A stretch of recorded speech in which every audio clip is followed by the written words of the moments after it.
Alright! Good morning Pilipinas and good morning world! At sa ating makababayang OFW at makababayan natin na nandito sa Pilipinas na walang sawang sumusuporta dito sa Timunting Programa, thank you so much na mabuhay po tayong lahat hanggat gusto natin.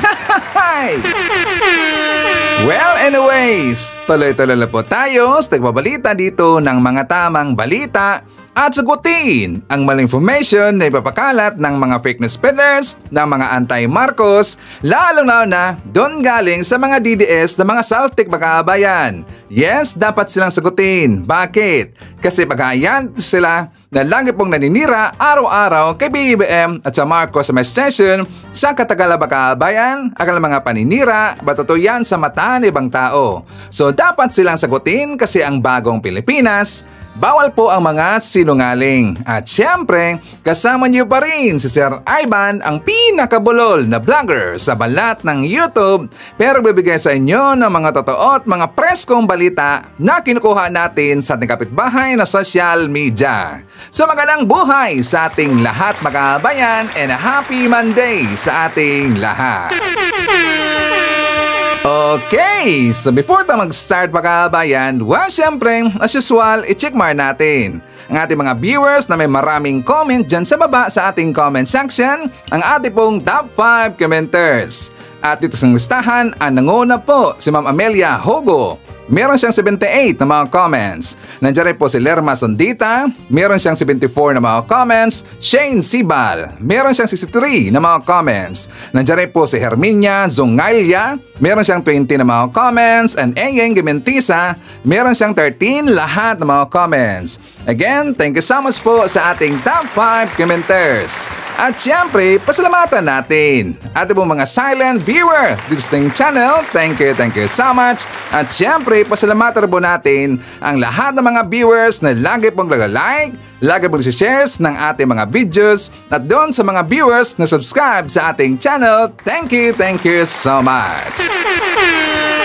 At syempre, i-greet natin ating mga suki, mga early birds. Yan ang una sa pag-comment dyan sa baba sa ating comment section. Nandyan sila si Flaviana Abila, Lola Lels Filipina Life, Antido Norma, Cornelio Jose. Nandyan rin po si Inocenta Bernardo, Jesuan Miano from Liluan, Cebu City.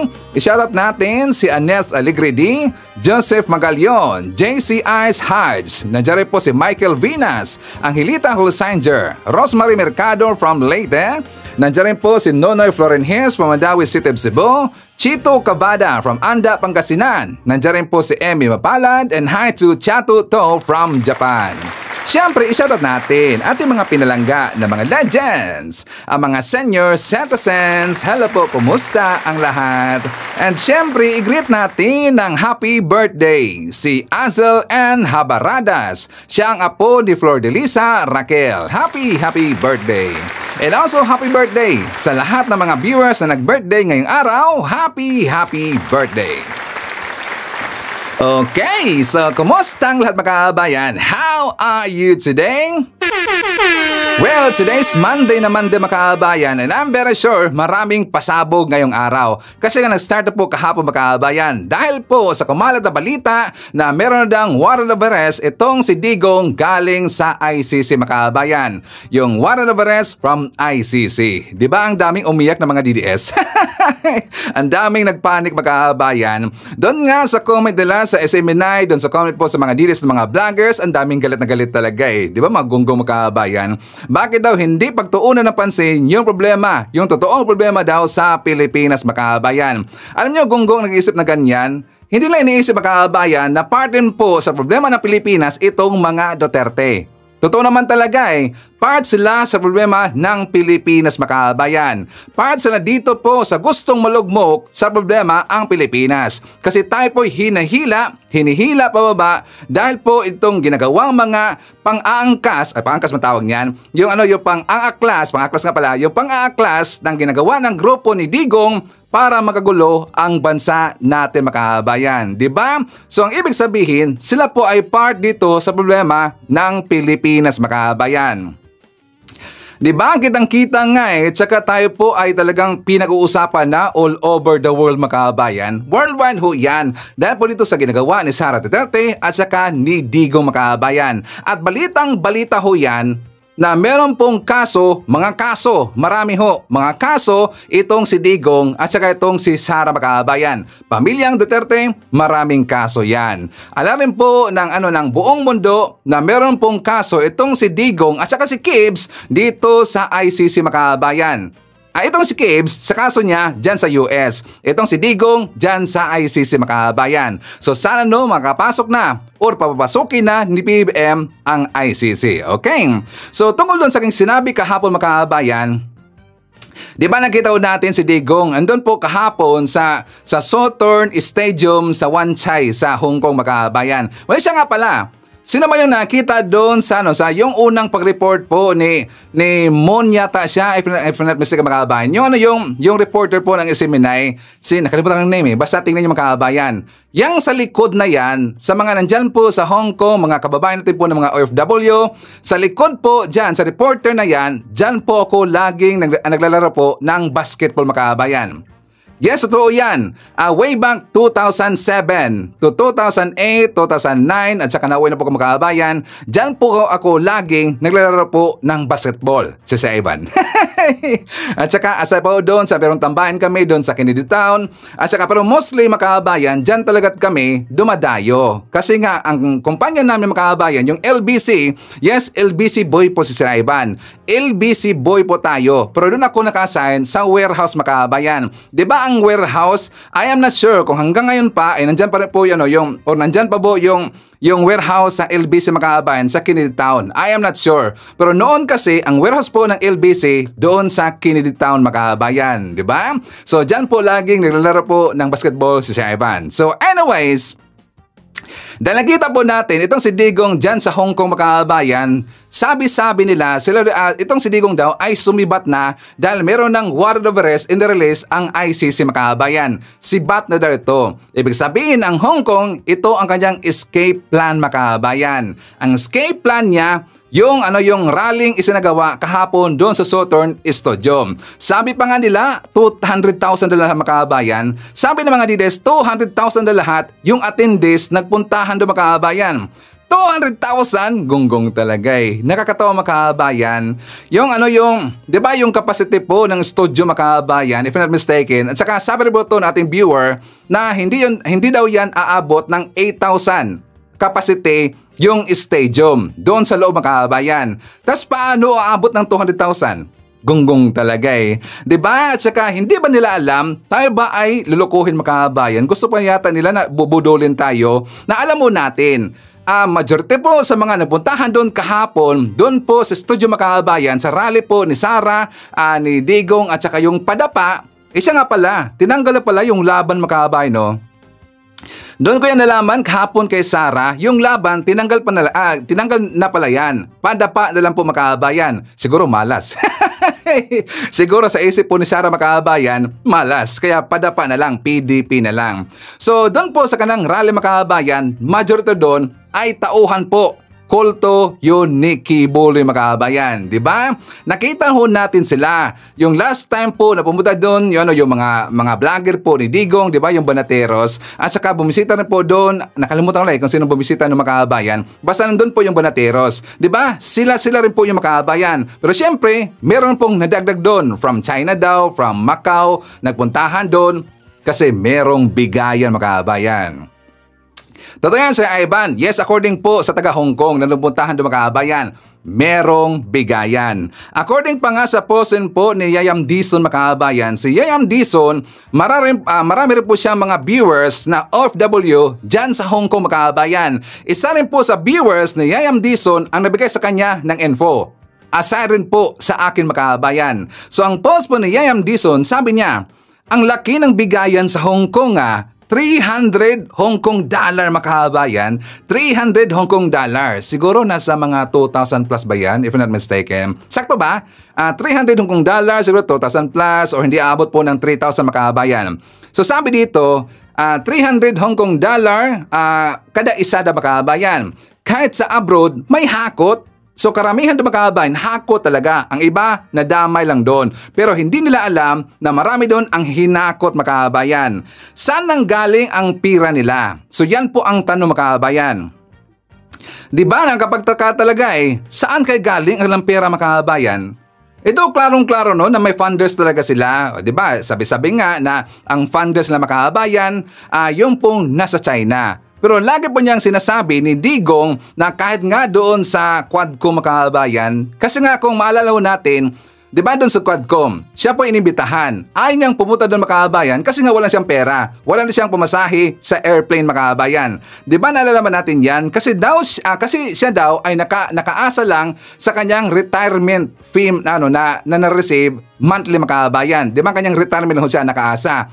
So ngayon, makikita natin saan kaya or matatanong sa ating isip, matatanong natin kung saan pa talaga galing ang kanyang pera mga kababayan. Ang dami. Hindi yan basta-basta. Do you think hindi sponsored yung mga nagpuntahan doon mga kababayan, yung mga vlogger, at saka pati nga po yung kasamahan po ni Digong mga kababayan, kaya nga maraming nagtataka. Ano ba talaga ang pakay ni Digong dyan sa Hong Kong kababayan? Diba? Ang kasama niya, mga attorneys. Marami po mga kababayan, mga top attorneys niya, mga attorneys. Nandun po, kasama po niya yung nakita natin yung ex-PNP chief mga kababayan. And also, nakita na po natin yung kanyang mga intel. Marami pong intel itong si Digong mga kababayan. So hanggang pumunta doon, itong si Sara, ang padapa laban. Pero hindi natin nakita itong si Bato mga kababayan. Si Bato yata, according do sa post ni Bato na siya po ngayon ay parang nasaktan mga kababayan kasi hindi daw siya isinama doon sa Hong Kong. At saka nakita natin kahapon, itong si Bato, siya lang po ang mag-isa na nangampanya mga kababayan. Nilangaw nga Nilangaw sa mga kababayan. Nakita ba natin, di ba nangampanya kahapon, sa daanan sa mga kababayan, pumunta siya doon, sa palibot-libot siya. Ilang tao lang po? Siguro 2. Nakita ko lang 2 yata yung kumaway sa kanya mga kababayan. Kawawa naman. Si Bato nasaktan. Hindi siya dinala doon sa Hong Kong mga kababayan. Kasi kung nakita ho natin, itong si Bato kasama doon sa rally sa Hong Kong mga kababayan, mag-iisip na tayo. Meron na po tayong conclusion mga kababayan. Kasi alam mo natin, di ba si Bato ay kasama rin po siya dito sa hahainan po ng warrant of arrest mga kababayan. Itong si Bato. So itong si Bato ay sumama rin po doon sa rally sa Hong Kong mga kababayan. Klarong-klaro na sila ay sisibat dito. Kung hindi man sila magtatambay dyan sa Hong Kong, probably sisibat sila, pupunta sila sa China mga kababayan. Kasi nga siyempre sila ay maka-China at saka ang funders nila, China mga kababayan. So papaboran sila doon. Meron silang pribilehiyo doon mga kababayan. So ngayon, bakit kaya dinala ni Digong yung kanyang mga bata-bata mga kababayan? Bata-bata ang kanyang mga tauhan mga kababayan. Attorneys, maraming attorney. Nakita natin 4 yata yun. Diba? Aside po ni Torion mga kababayan.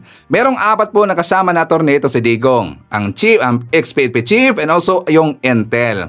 Siguro mga kababayan ko, siguro mali yung sinabi ko kahapon na 'di ba hindi ko sumakay sa mga vlogger. Hindi ko sinabi na meron na pong warrant of arrest mga kababayan. So until napag-isip-isip ko kasi nga nakita ko yung interview ni Attorney Conte. Kilala ba natin si Conte? Yung siya po yung ICC Assistant to Counsel mga kababayan. 'Di ba in-interview siya doon sa sa teleradyo serbisyo. Doon sa kanyang interview mga kababayan, yung binalik-balik ko balik-balik ko yung mga kababayan, parang something meron siyang tinabunan doon mga kababayan. Sa tingin ko lang, parang meron talagang warrant of arrest na mga kababayan. Pero ang point lang kasi doon ni Attorney Conte, dapat hindi ito i-publicize, hindi ito i-public mga kababayan. Bakit? Sa tingin niya, kung i-public ito, magkaka-preempt kasi mga kababayan. Makakatakas kasi itong si Digong. Diba? Or makakapaghanda sila itong grupo ni Digong. Kaya yun po ang palasot ba yun? Kaya yun po ang explanation ni Attorney Conte mga kababayan. At para maintindihan natin, ipaparinig ko na sa inyo. Ito ay portion lang po sa explanation ni Attorney Conte. For more details, let's watch this. Apo, thank you attorney. Napatawag kami kasi nga nabasa namin yung balita na di umano ay inaresto na o may arrest warrant na po ang ICC laban kay dating Pangulong Duterte. Kayo po bilang ICC Assistant to Counsel, can you confirm po yung balitang yun? Naku, unfortunately, hindi. Ang una kasi talagang dapat kontakin tungkol dyan yung gobyerno para i-enforce nila yung warrant. Kaya mas mainam siguro kung yung gobyerno ang magsalita tungkol dito. Attorney, kanina kausap namin sa linya ng telepono si Presidential Communications Office Undersecretary Claire Castro, pero sabi niya sa ngayon daw wala pang opisyal na pahayag. Nako, makikiabang-abang pala tayo. Sa bahagi ng ICC, ang mag-a-announce niyan ay si Karim Khan. Kasi sa totoo, ang warrant of arrest, secret yan or confidential. Yung iba pang punto yung you have to unseal the warrant or make it public. And that moment will be announced by Karim Khan. In previous cases, a day after, in-announce siya na nung nag-request pa lang siya ng warrant and kung kailan nag-grant yung warrant.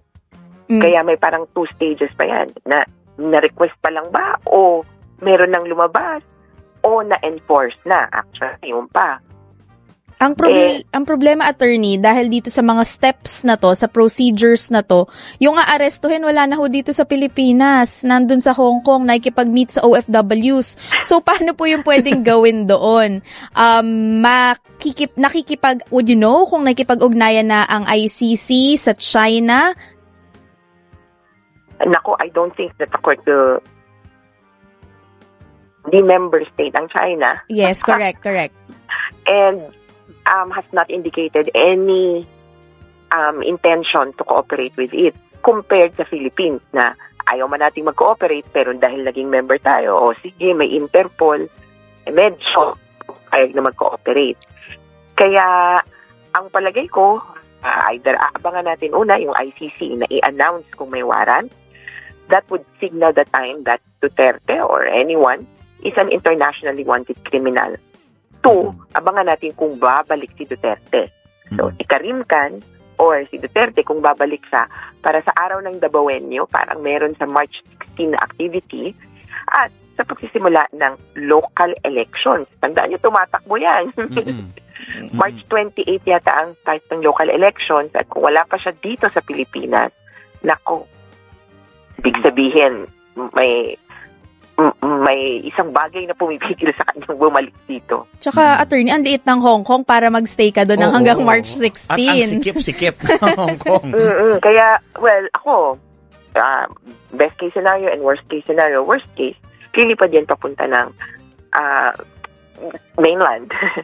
Bilang kaibigan naman daw niya, ang presidente, ewan ko lang kung hanggang ngayon, or lilipat siya sa ibang bansa kung saan mas makapagtatago pa siya. Kaya maraming option para sa kanya, at sadly, unfortunately, para sa atin, kailangan lang nating mag-abang. Opo, pero dahil wait and see tayo dyan sa development na yan, attorney, siguro pakipaliwanag lang yung proseso bilang nabanggit ninyo, confidential yan kapag naglalabas ng warrant ang ICC. So kapag meron pong nilalabas na warrant, attorney, ano ba yan? Sinoserve directly agad doon sa inaakusahan or idinadaan yan sa gobyerno at gobyerno ang mag-e-enforce nun? Yung pangalawang scenario. So, una muna, ang Office of the Prosecutor, pupunta siya sa pre-trial chamber o yung lupon ng mga judges sa ICC, magre-request ng warrant. Kapag na-approve yung warrant, issued yung warrant, kasi dapat huwes ang pumirma or mag-issue ng warrant. Kapag na-issue yung warrant, ipapadala ito doon sa gobyerno kung saan posibleng nandoon yung akusado. At sa atin, Pilipinas, papadala yan. Dati, kung member tayo, meron tayong official representative mula sa DFA. Ngayon, hindi ko sigurado kung may official representative pa yung Pilipinas. Pero, may imagine ko, baka diretso sa Office of the President. O kung sino man ang kanyang representative. Dadaan yan sa DOJ at DILG na may law enforcement powers. Ang DILG dahil sa kanyang police, ang DOJ dahil sa kanyang NBI. Siyempre, may pwede din silang eksena. Or kung kanino pa ibigay ng Office of the President. Sa ibang bansa naman, dadaloy na rin yan. Lahat ng member states ng ICC ay mabibigyan din ng kopya. At dahil merong agreement ang ICC sa Interpol, bibigyan niya din yung kopya ng Interpol kung sakaling public na yung warrant, at ipopost sa kanilang website sa red notices or blue notices Mm-mm. na internationally, kumbaga, wanted criminal. Kakacheck ko lang. Okay, so makakabayan ko, napansin ba natin the way mag-explain itong si Atty. Conte? Ngayon lang makakabayan. Napansin ba natin na very careful siya makakabayan? Sa tingin ko lang ayaw kasi niya na mismo manggaling sa kanya makakabayan. Sakto ba ang pagkaintindi ni Sir Ivan? Ayaw lang kasi niya na mismo manggagaling sa kanyang kababayan. Kasi nga, di ba sabi niya, sa dapat daw yan ay dadaan po sa gobernador natin, dadaan yan either sa presidente, dadaan yan sa DOJ, sa DILJ. Di ba yan ang sabi mga kababayan? So before yan, i-public. Pero di ba nakita natin kahapon sa balita na meron pong sinabi, ito pong taga DOJ mga kababayan, di ba nag-release sila ng statement? Sabi dito na DOJ to give Marcos briefer. Bibigyan na ng briefer mga kababayan ang mag-explain doon kay PBBM. DOJ to give Marcos briefer on legal options for possible ICC warrants. O di ba? Bakit yan nasabi ng taga DOJ mga kababayan? Ibig sabihin, meron talaga pong warrant of arrest itong si Digong. Pero hinold mo na makabayan. Hinold mo na yan. Kasi yan po ay pag-uusapan pa doon kay PBBM. Pag-uusapan yan doon sa taga DILG. Diba? Sakto ba pagkano pagkakintindi din si Ivan? Kasi nga, makabayan ko, sinabi rin po yan. Diba? Meron po sinabi po ang sekretary ng PCO, diba? Si Secretary J. Ruiz. Sabi niya, we've heard that an arrest warrant has been issued by the International Criminal Court against former President Rodrigo Duterte for crimes against humanity. Bakit niya nasabi niya makabayan? Sabi niya, we've heard. Narinig niya daw makabayan. We've heard. Ibig sabihin, kasi before siya magbitaw po ng salita makabayan, alam mo natin, di ba? Kapag magsasalita po yung sekretary ng PCO, para na rin pong nagsalita si PBBM. Or yung palasyo makabayan. So ibig sabihin, meron siyang narinig, meron siyang nalaman makabayan. Pero dapat siyempre, kasi nga sabi niya, we've heard muna. Dapat we've heard muna na term gagamitin. Kasi ayaw niya mismo manggaling sa kanya makabayan. Gusto kasi niya na manggaling mismo sa DOJ at saka sa DILG makabayan. Nagsalita na rin po ang taga palasyo na handang-handa silang mag-cooperate kung sakaling meron na pong request from ICC tungkol ito sa warrant of arrest po kay Digong makabayan. Kapag meron pong request ang ICC and also yung Interpol makabayan, siyempre mag-cooperate po yung palasyo. Kasi nga give and take yan makabayan. Like for example, sa Interpol. Alam mo natin sa Interpol, makailang beses na po tayo humingi po ng pabor sa Interpol makabayan. Diba? Tungkol dito po kay Alice Guo, kay Guwaping, and also doon po kay Arnie Tevez makabayan. So 2 times na po tayong humingi po ng pabor sa Interpol. At kapag ang Interpol ngayon ang kakatog sa ating pintuan makabayan, alangan naman natin, hindi natin paubuksan. Diba? Alangan naman natin, hindi natin pagbibigyan makabayan. So yan po ay give and take. Ibig sabihin, naghahanda na po ang palasyo kung sakaling ipapakita na po yung warrant of arrest makabayan. Diba? Kaya nga nangangatog na ngayon sa takot yung mga DDS kasi alam nila. At saka mismo rin po yan, sinabi ni Butanding makabayan. Diba sinabi kahapon doon sa speech ni Digong sa rally makabayan, mismo na po siya ang umamin. Sabi niya, I got news. I have a warrant from ICC. Diba sabi niya makabayan? Sabi niya, may na-receive na siyang balita na meron na siyang warrant of arrest from ICC makabayan. So alam na alam niya. Malamang sa malamang, nandun pa lang po siya sa Davao makabayan, alam na niya. Kaya nga, pumunta siya kaagad ng Hong Kong. Kasi yan po ang kanyang escape plan makabayan, ang rally. Pinapalabas lang kasi, abubutan niya dyan sa Hong Kong rally. Pero hindi makabayan. That is the escape plan of Digong. Kasi nga, di ba, isipin niyo po, meron siyang warrant of arrest. Pero bakit sa Hong Kong siya humingi ng simpatya makabayan? Di ba nakaduda talaga Tas ang dami pa mga tanga, mga ugok na mga DDS, hindi nila naintindihan makabayan. Kasi nga, Duterte! Tas sabi pa doon sa rally makabayan, the best president daw itong si Digong, sabi ni Robin Hood makabayan. Di ba? Paano niya ipinakalala ito si Digong? Di ba sabi niya, the best President in the Philippines. Abay, napakalayo naman yan kay Marcos Sr. makabayan. Napakalayo po ni Digong doon kay Apulacay. Correct if I'm wrong. Di ba makabayan? Napakalayo. Tapos sasabihin ni Robin Hood, the best president in the Philippines. Gonggong talaga eh. Nakakatawa naman. Tapos sabi na, 200,000 ang pumunta doon sa rally. 200,000, hindi nga sila, binaliwala nga sila, binaliwala lang sila makabayan na mga kababayan natin pong mga OFW nandoon sa Hong Kong. Kasi puntahan doon sa rally, doon sa studio makabayan, yun lang po mga rabid na mga DDS supporter. Yun lang po mga rabid. Pero karamihan po, majority ng mga OFW dyan sa Hong Kong, binaliwala nila itong si Digong. Diba? Ito po ay forward sa atin po mismo, atin pong viewer makabayan kasi nandun sila. Sabi na, Sir Ivan, ibigyan ko dito, ipapakita ko sa inyo na mas marami po pong tao dito sa labas at saka malayo po doon sa studio, binaliwala lang nila yung rally ni Digong. Wala silang pakialam doon. Wala silang pakialam doon makabayan. Basta nandun sila, nagtatambay lang po sa labas, nag-happy-happy sila, at saka nagsiling sila doon makabayan. Yung merong nagbibinta kasi, di ba? Alam mo natin yung mga kababayan natin pong OFW, kapag rest day lang makabayan, kapag Sunday, meron kasi silang tinatambayan. Asa doon sila nagbibinta makabayan. O di ba? Binaliwala nila. According po sa ating viewer, marami hong tao na hindi pumunta doon kaysa pumunta doon makabayan. Ang pumunta doon, iilan lang po. Yun ang po mga rabid na mga DDS supporter makabayan. Tapos marami pang nabigyan ng 300 US dollar, 300 Hong Kong dollar makabayan, di ba? And also, ang nakakatawa, ipapakita ko sa inyo yung speech po ni Sara Duterte kasi nga hindi niya inendorso yung padapa makabayan. Diba hindi niya inendorso, takot siya makabayan kasi alam niya, yung grupo po ng padapa, yung mga walang kwenta yun eh. Diba? Kaya takot na takot itong si Sara na kanyang iendorso at baka kapag manalo at kapag merong palaging gagawing kalokohan dyan sa Senado makabayan, siya po ang sisisihin dito. Diba sabi niya, nabudo na daw siya noon, hindi na daw ngayon makabayan. Kaya ayaw niyang mag-endorso ng politiko. Kaya ang PDP Laban, hindi niya inendorso makabayan. So ito po ang kanyang speech.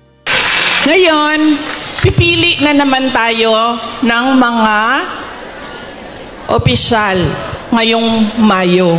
Ano ba ang problema natin, mga botante? Mahilig tayo sa sikat. Mahilig tayo sa magaling kumanta, sumayaw dito sa stage. Mahilig tayo sa nagpapa-amuse, nagpapatawa sa atin. At mahilig tayo sa hindi natin tinitingnan kung ano ba yung karakter, totoong karakter ng tao sa likod ng mukha niya sa TV. Ganyan tayo. Ang ugali ng mga Pilipinong botante. Kaya siguro dapat sa darating na halalan, pag-isipan na natin ang ating iboboto. Sabi ko nga sa inyo,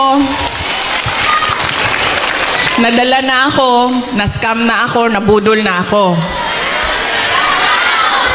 Hindi ako mag-endorso ng kandidato. Kasi baka pagkatapos ng eleksyon, sasabihin nyo na naman, na-scam ba yamin day Sara dahil sa iyo? Oh, tama yung sinabi po ni Sara makabayan. Mag-isip na tayo kung sino dapat iboboto. Kaya wag nating iboto yung padapa makabayan kasi magunggong yan eh. Huwag natin iboto yung mga pro-China, yung team China, yung team Suka. Huwag natin nang iboto kasi sila ay mga walang kwentang tao makabayan. Hindi naman talaga sila magtatrabaho kung sakaling sila ay mananalo makabayan.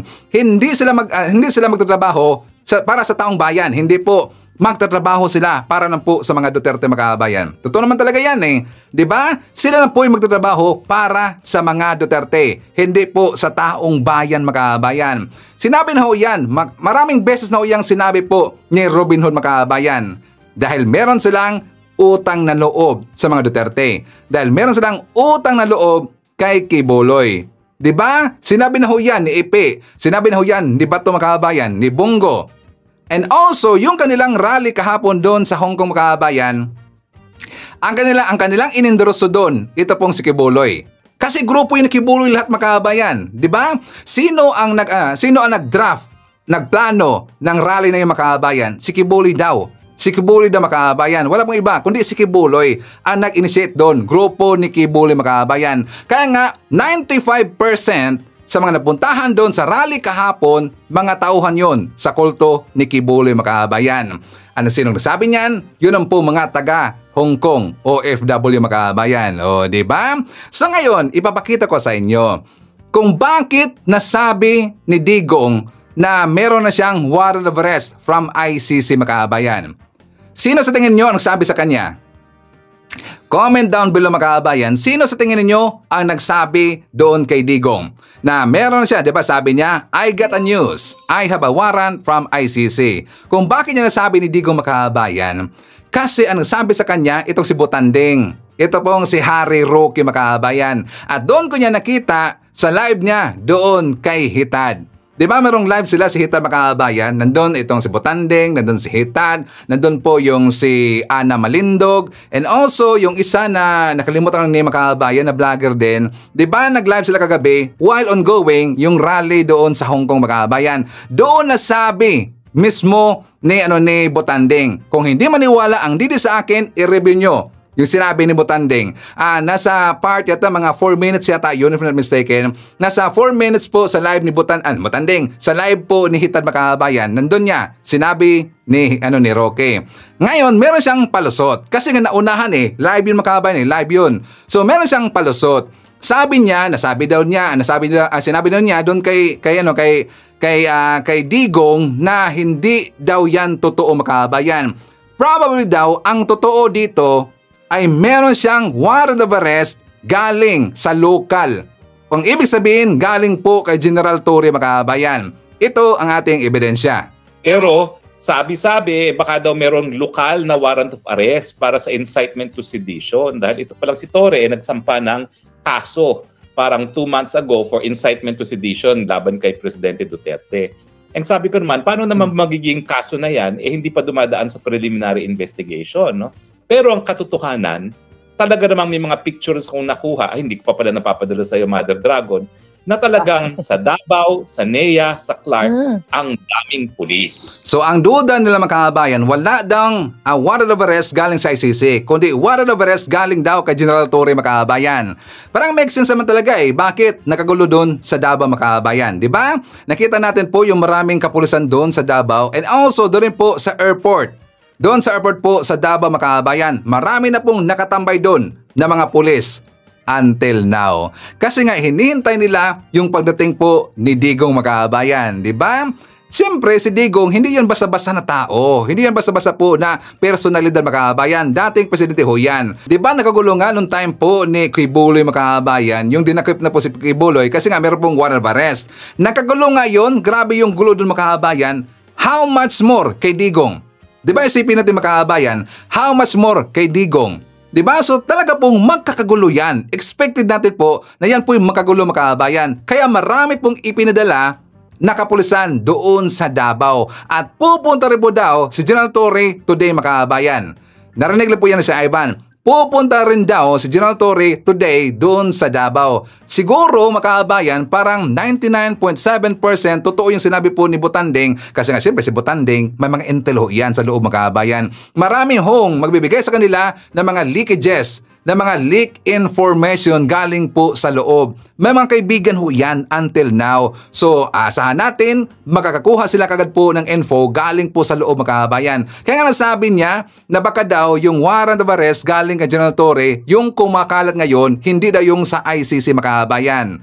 Kaya nandun na po yung kapulisan sa Davao kasi naghahanda na po sila makabayan. Naghahanda na po sila sa pagdating po ni Digong. Baka siguro pagdating po ni Digong makabayan, meron siyang neck brace. O baka hinihatid na po ng wheelchair. Diba yan po ang palusot na makabayan? So siguro, dahil takot na ngayon itong si Digong, so ayaw niyang uuwi po sa Pilipinas, mga kabayan. Takot na takot eh. Magtatambay na lang yan doon sa Hong Kong. Or baka mag-jump na ho yan doon sa China, mga kabayan. Pero siyempre, hihintayin yan ni General Torre pag uwi ni Digong, mga kabayan. O, di ba? Nagkagulo sila doon. Ngayon, may nakita na po ako na interview dito kay Attorney Claire, mga kabayan, tungkol sa isa sa gawang merong gagawin daw na hold departure order ang gobyerno natin dito kay Digong. For more details, let's watch this. May mai-issue po bang hold departure order? Kapag nga naman may warrant of arrest at sinabi nga ng palasyo sa pamamagitan po ni ES Lucas Bersamin, kung makikipagtulungan po ang Interpol at nandyan nga ang warrant of arrest, tayo po ay tutulong. So, most probably, yan din po ang gagawin ng gobyerno, ng pamahalaan, ng administrasyon. Kung nandiyan na pang warrant of arrest, ay talaga po susunod ang hold departure order. Pero sa ganito pong pagkakataon, Yusek, kung talaga nga pong meron ng isinerve ang ICC na warrant against former President Duterte, ibig sabihin po ba yan ay magbabago na rin po ang polisiya ng administrasyon towards the ICC dahil nga po hindi na tayo miyembro ng ICC? Okay, ulitin po natin sabi nga po ng Pangulo, ang ICC ay wala pong jurisdiction sa ngayon. Kasi hindi na po tayo miyembro. Pero kapag ka po talaga ang Interpol, kung ang Interpol naman po ay hilingin din ang tulong ng ICC, sa Interpol po tayo makikipag-ugnayan at makikipagtulungan. At least yun po ang malinaw. Yusek, sa legal aspect lang, no, nasa Hong Kong ngayon si dating Pangulong Duterte. It's a special administrative region ng China. Legally speaking, pwede po bang i-extradite o sa pilitang pauwiin si dating Pangulong Duterte dito sa Pilipinas? Or ang Interpol po ba, would you know if meron silang kasunduan din sa China and in effect sa Hong Kong to make an arrest there if possible? Yun, ganito po. Ang mga miyembro po ng ICC ay pwede po makipagtulungan. Kung nasa Hong Kong man po, nasa ibang bansa, ang Pangulo, kung makikipagtulungan po yung bansa kung saan naroroon ang yung tao na dapat hainan ng warrant of arrest, ay maaari po. Pero ang Hong Kong po ngayon ay parte po ng China.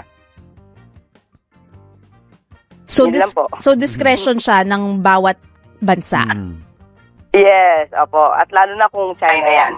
Okay, so dito lang po sa explanation po ni Atty. Claire, makabayan. Alam mo natin, ayaw niya magsabi. Ayaw niya mag-unang magsabi, makabayan. Kasi gusto niya, mismo galing po sa palasyo yung information. Di ba sinabi na po ni Suljin, makabayan, di ba sabi niya na wala ba daw siyang na-receive po na request or documents or galing po sa ICC, wala ba daw siyang na-receive, makabayan. Kasi ang sabi niya, kapag ganyan daw ng mga usapin, dapat daw magagaling sa DFA, makabayan. Kaya nasabi niya na wala ba siyang na-receive po information tungkol dito. Alam niyo, makabayan, para sa akin lang, no? Para sa akin, nandyan na po yung warrant of arrest. Para sa akin lang, nandyan na po yung warrant of arrest. Pero hinold muna, makabayan. Hinold muna yan. Bakit? Pinag-uusapan po yan between sa DOJ at saka DILG and also sa palasyo, makabayan, kung ano ang kanilang magiging desisyon dito. Correct if I'm wrong?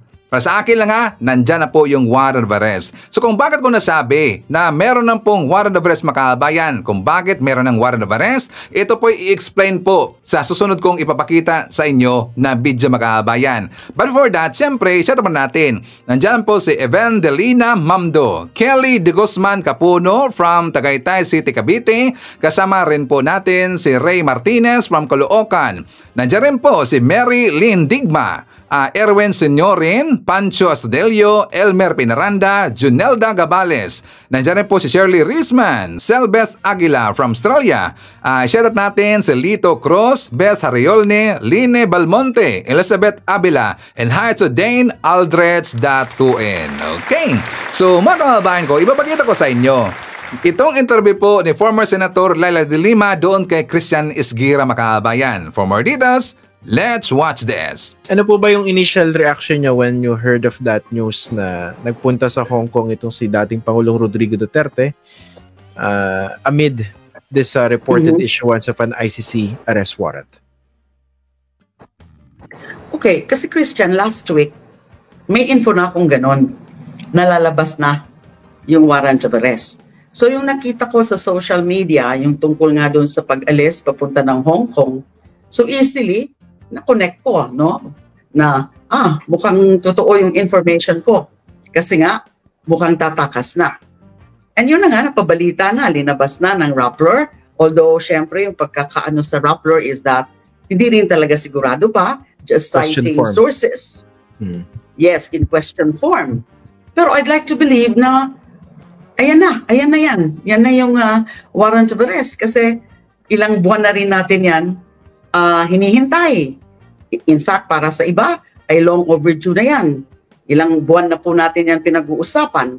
Pero yung tungkol po sa information na ito na lumabas na, last week nga po, ganun ang pagkakasabi sa source ko na lalabas na. Ang pagkakasabi nga within 2 weeks. So hindi na ako na nagulat dyan. At hindi din ako nagulat doon sa kung talagang yung pagpunta niya sa Hong Kong, although meron silang meron silang event na yan. Yung pag-meet niya sa mga OFWs doon.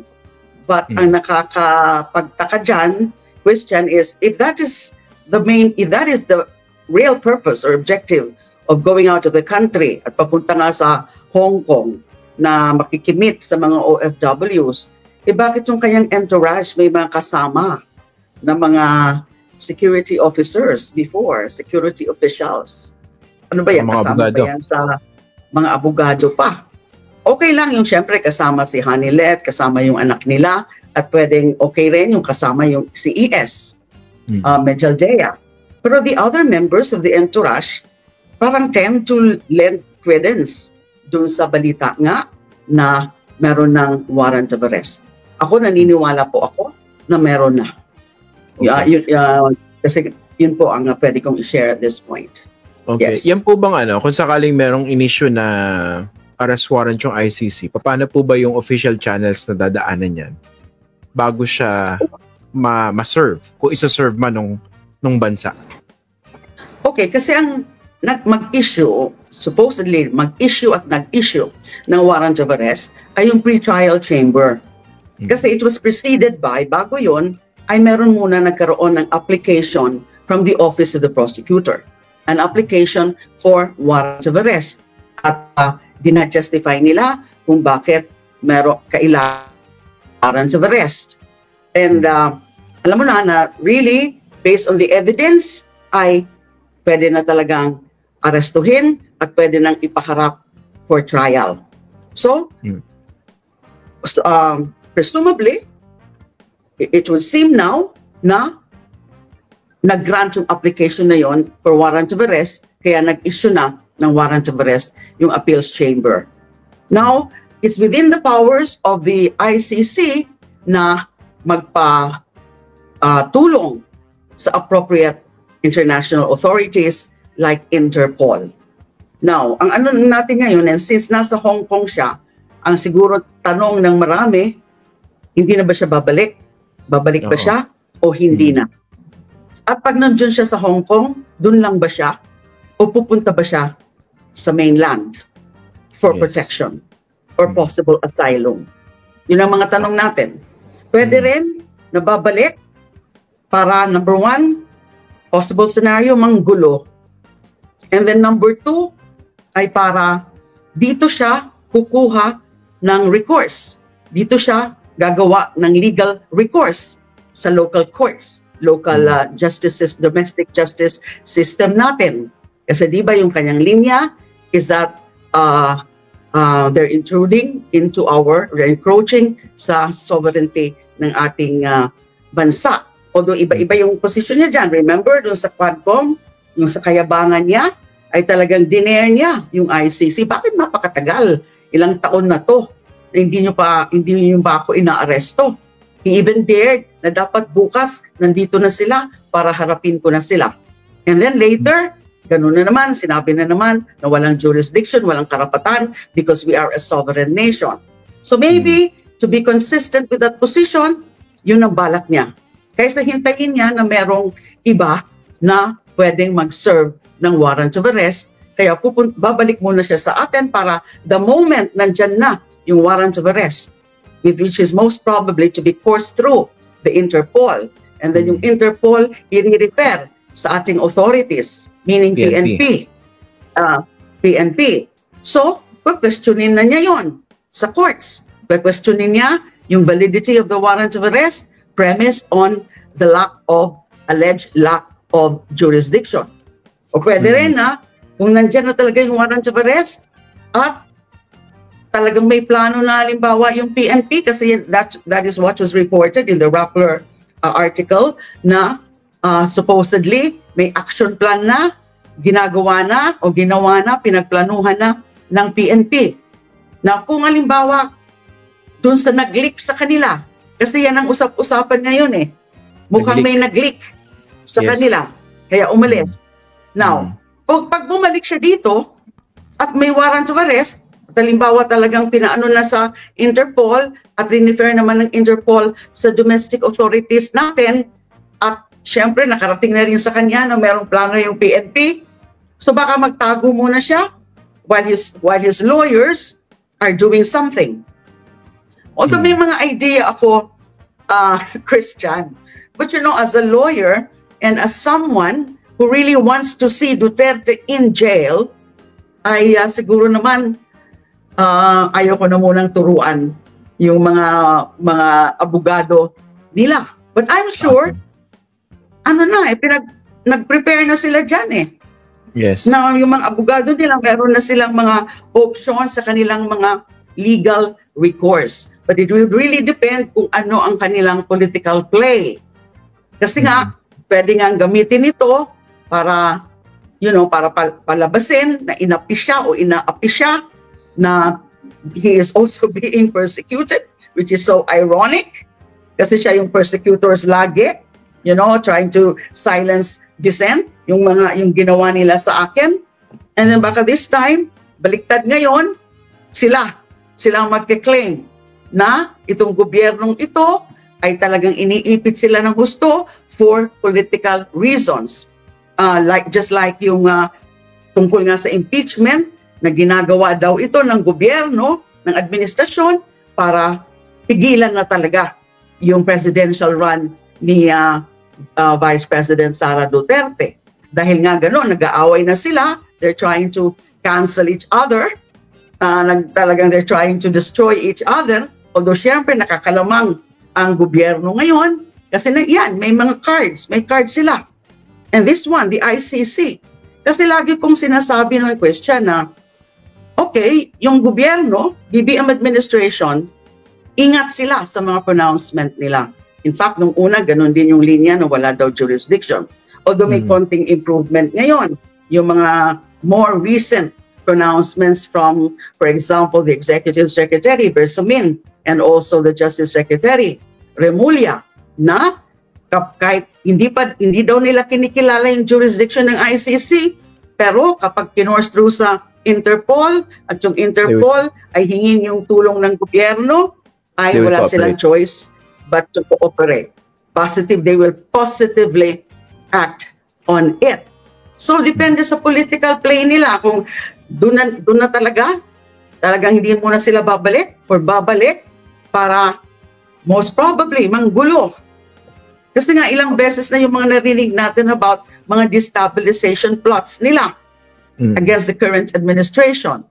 And then ito, with more reason, mas sila ngayon, mas magiging gangho sila ngayon, mas magiging desidido sila ngayon dahil nandyan yung desperation na nandyan na yung warrant of arrest, so they have no other choice but to create trouble at the political front.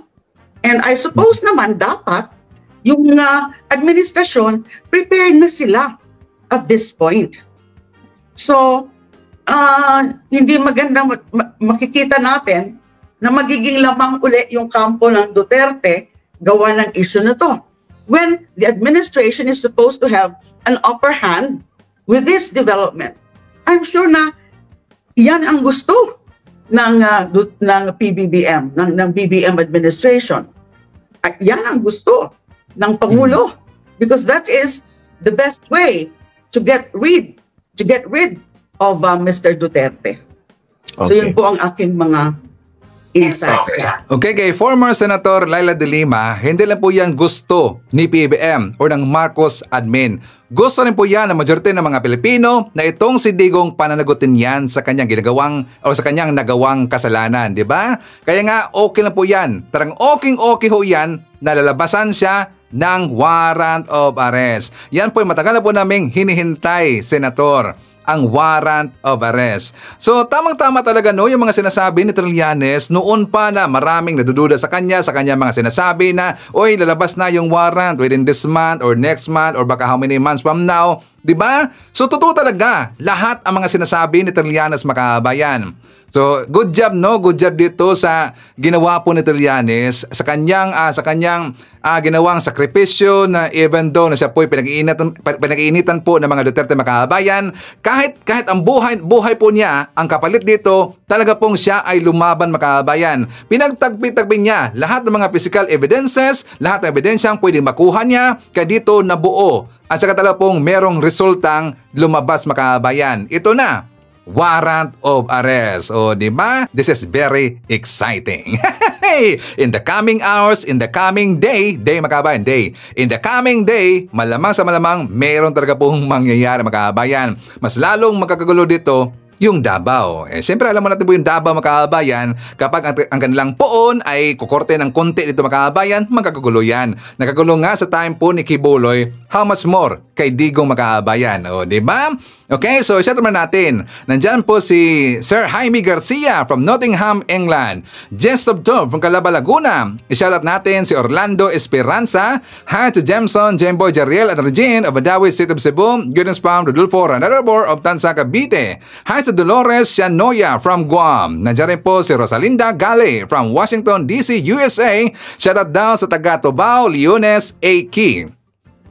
Hi to Jean Rabara. Nandiyan rin po si Philip Tan Lee at Emerson Piong from Amelia, Hugo. Shout out sa taga Mandaluyong. Nandiyan rin po si Felma Cabato, Maximo Magdalena, Evelyn Garcia, Ramon Manoson. Shout out daw sa Zafra family na nandyan sa Anda, Pangasinan. Hi to Vivian from Infanta.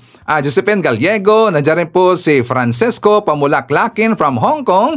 Hi to John Wick, Luisito Niedo, Lito Cabanse from Milan, Italy. Dines Fernandez from Pasig. Nandiyan rin po si Neda Valdez from Malaysia. Rini de Malibo, Tinkerbell, and Hatso Angelita Hoyle Sanger.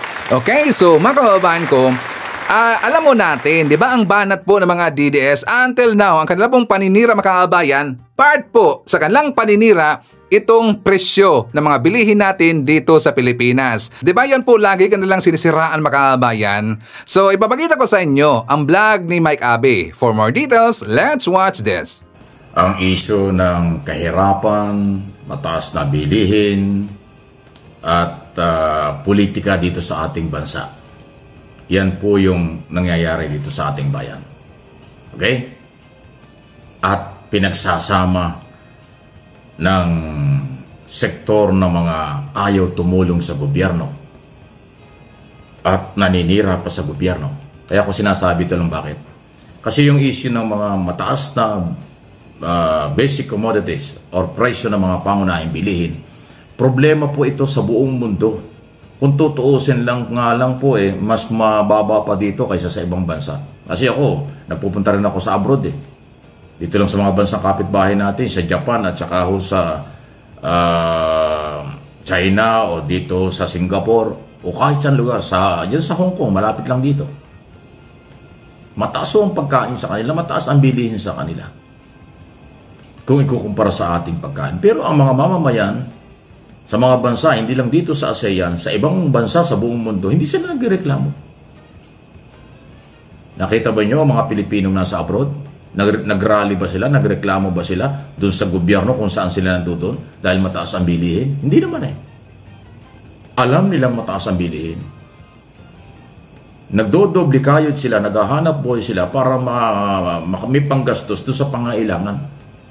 Ganon talaga ang buhay. Saan man tayo makarating, kung ano ang pangailangan, gagawa ka ng paraan na naaayon sa mga tamang paghahanap buhay para magawa mo, masabayan mo ang pangailangan. Doon sa abroad, ganon. Mga Pilipino o namang lahi, pag mataas ang bayarin doon, nagtatrabaho sila ng ilang beses, ilang oras para may panggastos sila. Dito sa Pilipinas, ibang-iba. Although maraming Pilipino talagang matitino at nagtatrabaho. Yung iba, wala naman trabaho, reklamo na reklamo. Yung iba naman, ginagamit na issue, pampolitika para sirain ang ating gobyerno, yung mataas na presyo ng mga bilihin at saka mga bayarin. Talagang ganun. Una-una, ang mga basic commodities at iba pang mga bagay dito sa atin, pati ang ating elektrisidad at iba pa, ay kontrolado ng pribadong sektor. Natural, business is business. Wala naman negosyante magpapalugi. Negosyo na yan eh. Yung matataas na mga bilihin o yung mga lahat ng mga produkto dyan, karamihan yan ay pinuproduce ng pribadong sektor. Ang transportation, communication, at iba pa, maging tubig, pinuprovide dyan ng pribadong sektor. Natural, nagbabayad tayo. Hindi yan kasalanan ng gobyerno. Kung bakit tumataas, hindi rin makokontrol ng gobyerno ng 100% kung bakit nag-i-increase. Hindi. Kasi may kapital. Katulad yan sa NLEX, EasyTex, o lahat na nating mga expressway, mga highway sa buong Pilipinas. Pag humingi ng dagdag na bayarin sa tolpe ang mga pribadong sektor na gumawa ng mga kalye, hindi yan pwedeng pigilan ng gobyerno dahil parte yan, kasama yan sa kontrata, dahil namuhunan sila ng bilyones para sa development. Ganun po yan. Ang mga pier, mga bus terminal, ang mga barko, aeroplano, at by land na mga transportation, karamihan dyan, private sector, karamihan dyan, hawak ng mga private company. Natural, may capital sila, may gasto sila. Ang hihingi sila ng dagdag pamasahe. Doon nila kukunin kung paano mabawi ang kanilang negosyo. Ganon talaga eh. So again, hindi yan kasalanan ng gobyerno. Pero ang ginagawa ng mga anti-Marcos, naninira sa gobyerno, parang walang malasakit sa gobyerno, interest lang nila ang kanilang pinaniwalaan, lahat isinisisi. Lahat ay sinasabing kahinaan at kapabayaan ng gobyerno. Nung panahon naman nila, o sabihin natin yung mga Duterte, nung panahon nila, nakontrol ba nila ang presyo ng bilihin? Nakontrol ba nila ang pamasahe? Nakontrol ba nila ang marami mga bayarin? Hindi naman eh. Hindi po talaga. Ang trabaho lang ng gobyerno, gawin ang lahat ng naayon sa batas para makontrol ang iba pang mga isyong dapat ay para sa bayan. Yung negosyo, business talaga yan. Kung ano man ang gusto nilang gawin, magagawa nila yan. Makukontrol lang ng gobyerno, pakiusapan, huwag masyadong itaas ang presyo ng mga bayarin. Hanggang doon lang. Hanggang pakiusap lang. Hindi pwedeng diktahan ng gobyerno ang pribadong sektor na ganito ang gawin. Hindi. Nasanay kasi kayo ng panahon ni Duterte na minumura niya ang mga negosyante, tinatakot ang mga negosyante. O anong nangyari sa buhay natin? Lumubog tayo sa utang. Dahil mahina ang ekonomiya natin ng panahon yon, dahil natakot ang mga negosyante. Ang negosyante hindi pwedeng takutin, dapat pakisamahan. Ang mga negosyante naman, hindi naman magpapatakot sa gobyerno dahil kanila yung pera nila. Makikisama rin sa gobyerno. Vice versa. PR lang. Public relation. Makipag-ugnayan ng gobyerno sa pribadong sektor, makipag-ugnayan ng private sector sa gobyerno. Katulad ng ginagawa ni Pangulong Marcos. Halos every week, meron siyang meron siyang mahalagang mga meeting sa mga private sector. Paano patakbuhin ang negosyo, paano makatulong ang gobyerno, paano nila matulungan ang gobyerno. Yung relasyon ng Pangulo sa mga business community, intact yan. Nag-uusap lagi sila. Ganon talaga. Kaya ko po ito tinatalakay kasi gamit na gamit at ginagamit po ng mga mapanirang grupo na ang presyo ng mga bayarin at bilihin ay kasalanan daw ng gobyerno. Para bang ang dating sa Pilipinas lang nangyayari ito, kalokohan yon. Sa buong mundo tumaas ang bilihin, lalo na po itong darating na mga buwan. Alam niyo bakit? Kasi yung trade war, yung pag-i-increase ng malaking mga taxes at kukontrolin ng Amerika, pinagbabawalan ang iba pang mga produktong pumasok, lumabas ng Amerika, galing sa China, galing sa Mexico, galing sa Canada. Isipin mo yung Mexico at Canada, kapitbahay ng Amerika yan. Merong trade war sila. So magtataasan sila ng taxes, magtataasan niya ng presyo ng bilihin. Aabot yan sa lahat ng lugar sa buong mundo. Kasi yung World Trade Organization, Palitan ng kalakal ang ibig sabihin nun, tayo ay signatory doon, tayo ay kasama doon. At yung umiinit pa na tensyon sa Ukraine, Russia, European Union laban sa Amerika, hindi na sila nakakasundo. Antindi yan. Pag nagkaroon ng kaguluhan, tataas yung fuel, tataas ang lahat ng bayarin, damay na naman tayo. Again, bakit nyo sinisisi sa pamahalaan? Hindi ako tagapagsalita ng gobyerno. Hindi kasalanan ng gobyerno na tumaas ang mga bilihin. Ang gusto nga ng gobyerno, ibaba. Kaya nga ang sabi ng Pangulo from day one, pangarap niya, pangarap nating lahat, umabot ng 20 pesos ang presyo ng rice. Pero hindi mangyari kasi pangarap lang yun. Hindi naman ipinangako. Iba yung pangako kaysa pangarap. Pag sinabi ng Pangulo na gagawin ko, nagawing 20 pesos ang bawat kilo ng bigas, ayun ang pangako. Pero sinabi niya, pangarap ko, ibig sabihin pangarap lang natin. Hindi ho yan, walang katiyakan pag pangarap. Pero ginagawa niyo, pangako, mali yung inyong interpretation. So lalo na ngayon, pataas ng pataas yan. Doon kayo mga Marcos loyalists, Marcos supporters, mga Pilipinong nagmamahal sa ating bansa, tandaan niyo ito sinasabi ko. Okay? Huwag kayong palinlang sa mga mapanirang uri. Ginagamit ang kahirapan para sa kailang interes lamang. Ginagamit ang maraming isyu para sirain ang gobyerno. Ginagamit ang mga isyong ganito ng pangmasang Pilipino para magalit ang Pilipino sa administrasyon ni Pangulong Marcos. Iyon ang kanilang layunin. Para lumakas ang kailang grupo at kanilang pagtagumpayan ng kailang matagal ng pangarap, 2 taon, halos 3 taon na magbalik ang kapangyarihan sa kailang poder ng mga Duterte. Kasi alam nila pag bumagsak ang Marcos administration, ang pangalawang Pangulo ang maghahawak. Si Inday Sara ang magiging Pangulo. Iyan ang gusto nila. Kaya ginagamit ang sa isyong pampolitika ang mga bilihin, mga bayarin, at kung ano-ano pa. Mga sinasabi nila. Kaya maging maingat po tayo. Huwag paninlang. Mapaninlang ang grupo na nag-aambisyon na mang-agaw or mag-take over sa gobyerno. Pero pag naman nandiyan na sila, may magagawa ba sila? Wala. Galing na nga sila dyan ng 6 na taon eh. Naibaba nila, naitaas ba nila ang kalidad ng mga Pilipino? Wala. 30,000 Pilipino ang namatay dahil sa tokhang. Hindi tayo nirespeto ng international community dahil pinagalitan niya at minumura niya ang marami mga bansa, pati ang Santo Papa, minura. Anong mangyayari sa atin? Diba? Kaya nga nung mag-pandemic, diba? Piling-pili lang mga bansa ang tumulong sa atin. Dahil nga hindi maganda ang relasyon sa international community. Isa ngayon, ang ginagawa ng ating Pangulong Marcos, independent foreign policy. Lahat pinakikisamahan, maliit o mayamang bansa pinakikisamahan para good for business, good for security ng buong Pilipinas. Di ba yan ang tama? Sa anong palagay nyo? Mali pa ba yun? O yan, inulit ko, hindi ako tagapagsalita ng gobyerno, sinasabi ko lang. Ulitin ko ang lahat ng bayarin, bilihin, elektrisidad, tubig at iba pa, kahit saan sa buong mundo, mataas yan. Global problem yan. Hindi yan problema lang ng Pilipino. Hindi lang yan problema ng Pilipinas. Kaya huwag kayong maniwala na yan ay problema dahil kahinaan ng gobyerno. Hindi. Lahat yan ay problemang dapat nating harapin. Kaya ang kailangan, magsama-sama, harapin ang problema, huwag magsiraan. At higit sa lahat, huwag manira at huwag maniwala sa mga naninirang hindi alam ang totoong mangyayari at kanilang sinasabi. Maliban na lang sa kanilang personal interest.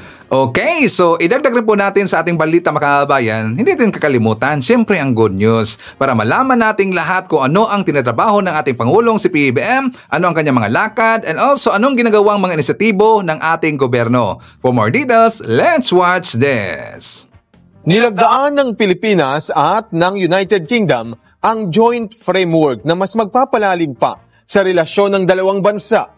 Dumating sa bansa si British Foreign Minister David Lammy para sa isang araw na working visit. Nakipagpulong si Lammy kay Foreign Affairs Secretary Enrique Manalo para palalimin ang relasyon sa pagitan ng Pilipinas at United Kingdom. Nilagdaan ng dalawang bansa ang joint framework para sa enhanced partnership kung saan magkakaroon ng sectoral dialogue sa pagitan ng Pilipinas at UK pagdating sa larangan ng depensa, maritime, science and technology, climate and environment, ekonomiya at kalakalan. Magmula nang inilunsad ito noong 2021, umabot sa 2.9 billion billion British pounds ang naging total bilateral trade sa pagitan ng dalawang bansa. Nananatili ring top investment partner ng Pilipinas ang UK, kung saan malaking tulong ang pagnenegosyo ng mga malalaking British multinational companies sa bansa. Inaasahan rin ng Pilipinas ang patuloy na paglaki ng investments na magmumula sa UK, partikular sa renewable energy, kung saan naaabot sa $600 million ang ilalaga para sa pagtatayo ng solar power. Nakatakda ring ilunsad ngayong buwan ang kauna-unahang Joint Economic Committee sa pagitan ng Pilipinas at UK na magpapaigting sa economic cooperation, lalo na pagdating sa infrastructure development, agrikultura at enerhiya. Nagpasalamat rin ang Pilipinas sa ipinadalawang 1 million British pound na humanitarian support ng UK bilang tulong matapos manalasa ang mga bagyo sa bansa noong nakaraang taon. Sinabi naman ni Foreign Minister Lamy na patuloy rin na susundin ng United Kingdom ang international law. We are countries that are committed to international law. We are countries that are committed to the rules-based order. We are countries that take our obligations under the UN Charter seriously. And that is why we have stood together in supporting Ukraine and supporting a free and open. Ipinagpasalamat naman ni Secretary Manalo ang suporta ng UK sa bansa. I express the Philippines' appreciation for the United Kingdom's firm support of a free, peaceful, and prosperous Indo-Pacific region. And we welcome the United Kingdom's Indo-Pacific approach towards a more deliberate engagement in the region, including with the Philippines. And we are as invested as the United Kingdom and other friends and partners in making the Indo-Pacific a region and engine of growth and prosperity. Bago ang pagpupulong ng dalawa ay nag-courtesy call muna si Secretary Lamy kay Pangulong Ferdinand R. Marcos Jr. kung saan tinalakay ang trade and investments, maritime cooperation, climate change at environmental initiatives. O ito, good news po sa mga naghahanap ng trabaho sa ibang bansa. Libo-libong trabaho ang bubuksan sa bansang Hungary. O eto, Clazel, magandang balita para sa ating mga kababayan na nais magtrabaho sa ibang bansa. Nasa 3,000 trabaho kasi ang bubuksan sa bansang Hungary sa ikakasang Philippines-Hungary Friendship Week Job Fair ng Department of Migrant Workers ngayong linggo. Tumataginting na nasa 700 euros hanggang 1,000 euros o katumbas ng mahigit 40,000 piso hanggang higit 60,000 piso ang maaaring kitain. Kabilang sa mga posisyong bubuksan ay machine operators, welders, pipe fitters, hotel and restaurant workers at factory workers. Bahagi ito ng mas pinatatag na international cooperation at bilateral agreements sa pagitan ng Pilipinas at Hungary. Gaganapin ang job fair sa isang mall sa Mandaluyong City sa March 11 mula alas 10 ng umaga hanggang alas 4 ng hapon. Alinsunod din ito sa direktiba ni Pangulong Ferdinand R. Marcos Jr. na pangalagaan at protektahan ang kapakanan ng ating overseas Filipino workers at maghatid ng legit recruitment processes para sa ating mga kababayan na nais magtrabaho abroad. Maaring mag-register ang mga aplikante sa QR code na nakapost sa social media account ng DMW para sa mas mabilis na proseso ng application. Bukod sa job fair, bubuksan din ang Philippine-Hungary Exhibit and Bazaar. Magkakaroon ng cultural performances mula sa dalawang bansa. Kamustahan with OFWs sa Hungary at film viewing. Samantala, Clazel, 44 naman na repatriated OFWs mula sa Israel ang dumating sa bansa noong nakaraang linggo. 36 sa kanila ay pawang mga babae, 6 naman ang lalaki at 2 ang dependents.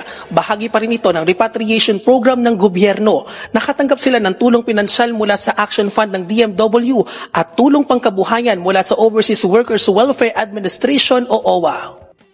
Mga estudyante sa kolehiyo na napilitang tumigil ng pag-aaral, may pagkakataon na pong magkaroon ng college diploma sa ilalim ito ng batas na nilagdaan ni Pangulong Ferdinand R. Marcos Jr. nitong nakaraang linggo.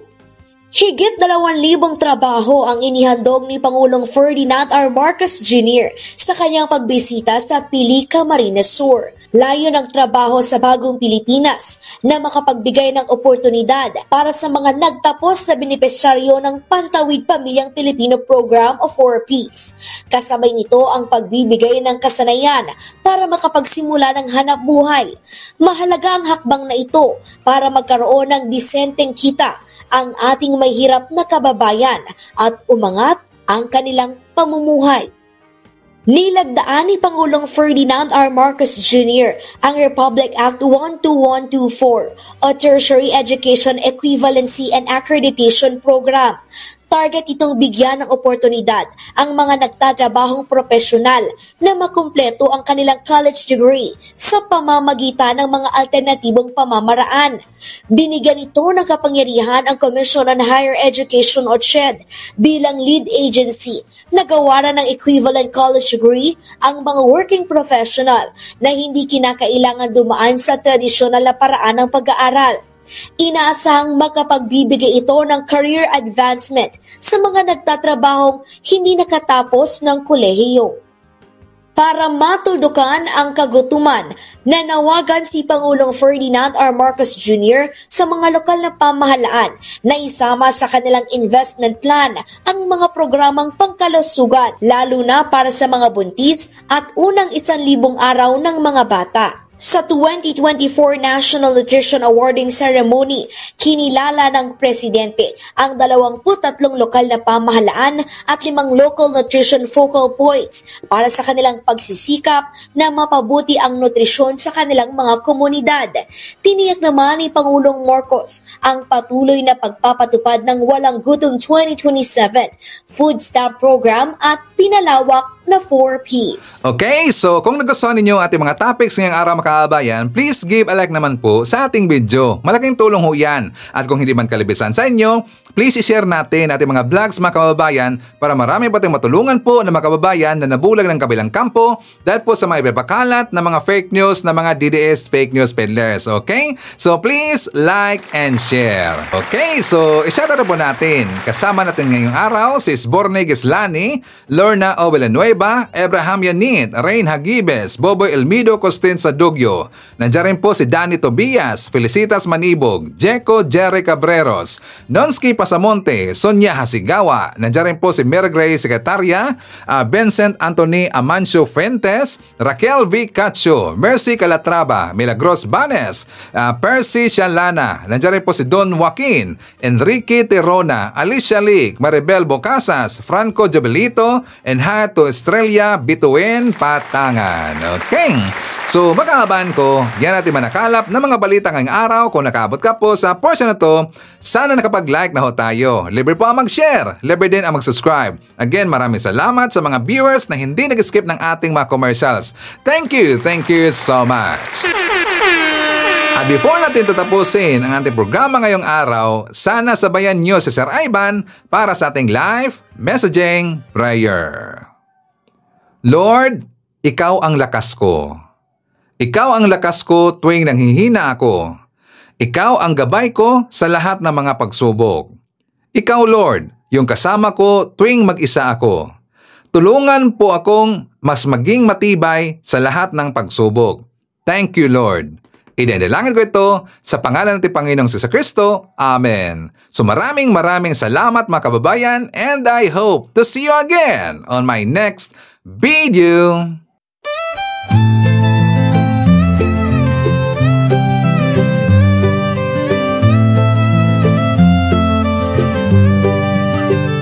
Sa bawat pagsikat ng araw, ikaw ay nandyan. Tinig mong matatag, sa amin ay gabay. Pag-asa ng bayan, pangakong totoo. BBM, isa kang totoong tao. Sa mahirap at api, ika'y sumusuporta.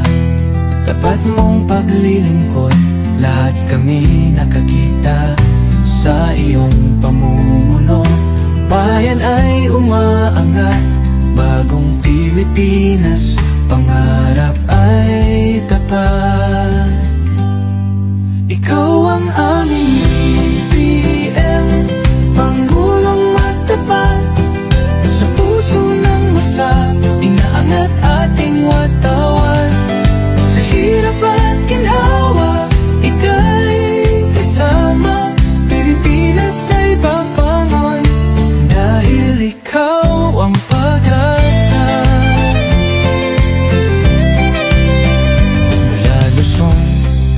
Visayas hanggang Mindanao, boses mo'y umaabot, dala ay pag-ahon. Magtulungan, magkaisa, sabi mo sa lahat, para sa bayan, ikaw ang aming alamat. Ang pangarap mong bansa, taas noo masagana, manggagawa't magsasaka, binigyang halaga.